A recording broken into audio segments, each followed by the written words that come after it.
Right now, Opendoor Technologies, ticker OPEN, is trading live at $5.85. That is a significant drop, down 71 cents, representing a painful 10.81% decline just minutes into today's trading session. And while most people checking their Robinhood app or Fidelity mobile app are seeing that massive red number and immediately concluding the iBuying model is completely falling apart, what they are likely missing is the data underneath this specific move.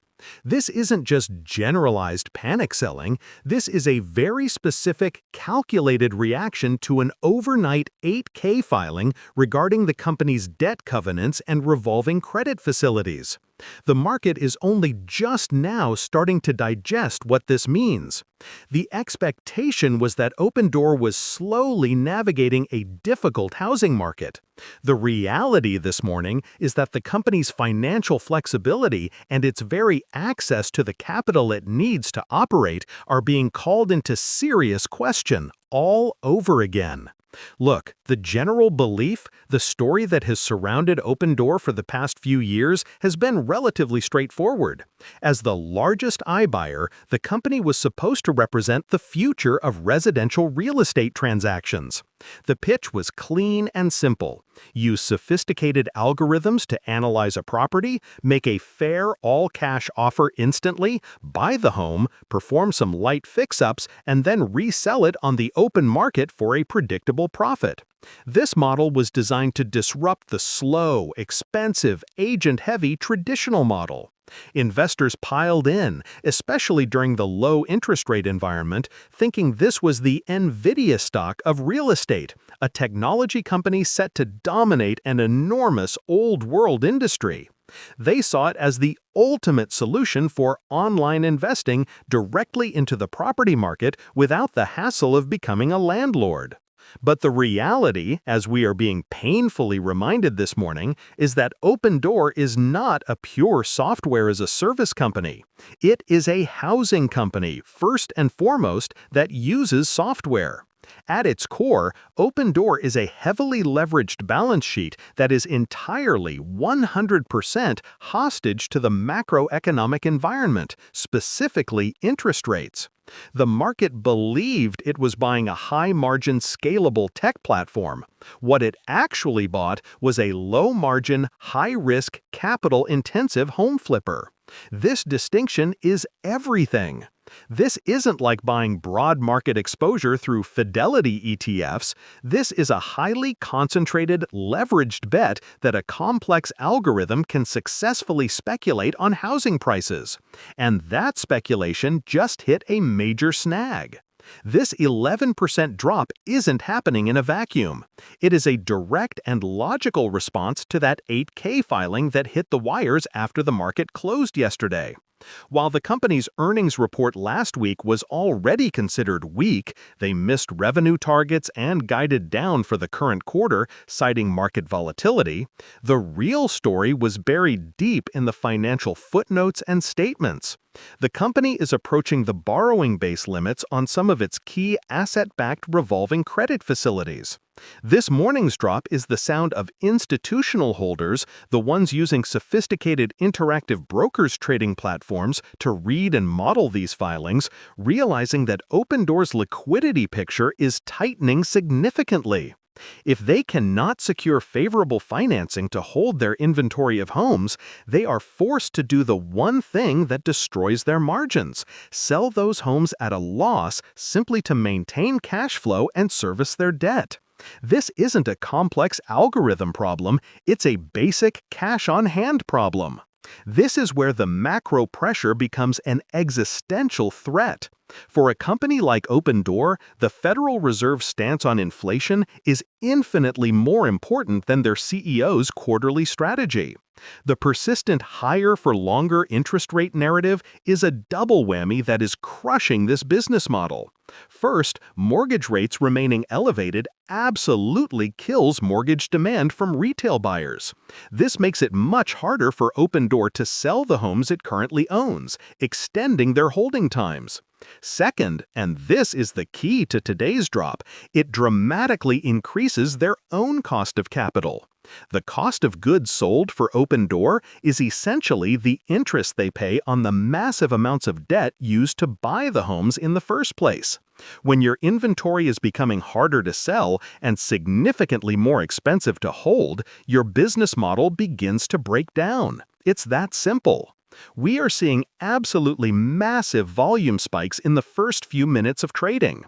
Normally, Open might trade around 30 million shares in an entire day. We are on track to hit that number by 10:30 a.m. This is not retail traders using SoFi Invest to buy a few fractional shares on the dip. This is large-scale institutional dumping. This is a sign that a large fund has decided the risk-reward profile has fundamentally changed for the worse. Short interest has been notoriously high on this name, hovering around 18% of the free float. Today's news is a massive victory lap for the bears. They argued the company was over-leveraged and couldn't survive a normalized rate environment, and this filing seems to confirm their entire thesis. Conversely, the bulls, who believed the housing market had bottomed and that Opendoor had fixed its inventory problems, are now completely trapped. They were hoping for a soft landing and a Fed pivot. What they got was a potential covenant breach. You have to contrast this with other tech-adjacent names.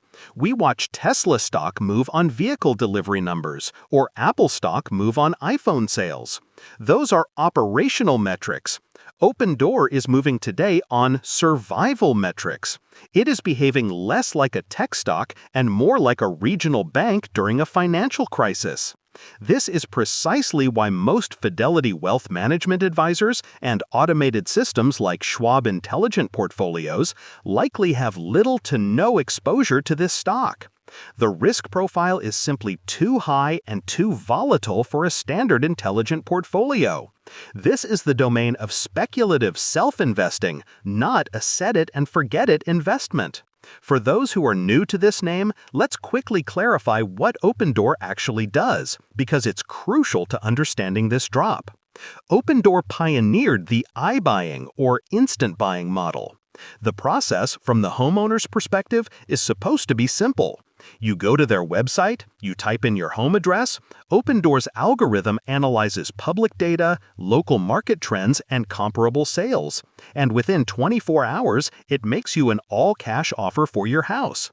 If you accept, you get to skip the painful process of staging, listing, holding open houses, and waiting for a buyer's financing to come through. You pick your closing date, and Opendoor takes the house off your hands. They then perform light renovations and list the house on the open market, aiming to sell it for a profit, typically within 90 days.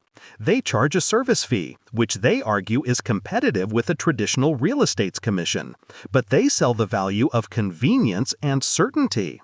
The model sounds fantastic, and indeed it was in a bull market for housing. When home prices are appreciating 10 or 15% a year, as they were, you can't help but make a profit. You could buy a house, do absolutely nothing to it, and sell it 3 months later for more than you paid.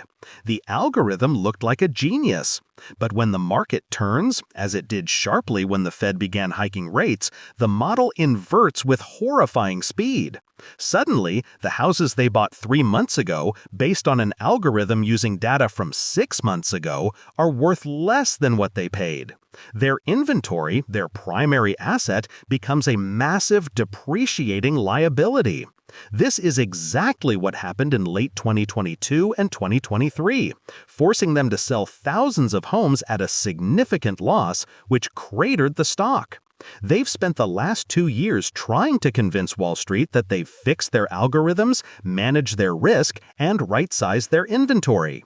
Today's 11% drop is the market screaming, "We don't believe you." This failure to manage the downturn is why this isn't just an Opendoor problem, but an iBuying problem. Remember, Zillow tried this, lost hundreds of millions of dollars in a single quarter, and shut down its iBuying arm completely, calling the model too volatile. Redfin massively scaled back its program. Opendoor is the last one standing at this scale. The expectation was that by outlasting the competition, they would capture the entire market. The reality is that surviving has meant taking on massive debt and financial risk, leaving them hopelessly vulnerable to exactly this kind of financing shock. Their supposed moat wasn't their technology, it was their access to cheap, revolving lines of credit. And that access is now in jeopardy. This is where active online investing becomes critical. Someone managing their own individual brokerage account, perhaps on Fidelity or using the Interactive Brokers platform, needs to understand this distinction. You can't just look at the stock chart, you can't just look at the revenue growth, which is negative year over year. You have to be willing to read the 8K. You have to understand what a borrowing base is and what a covenant signifies. This is not a stock for a beginner who just opened a SoFi investment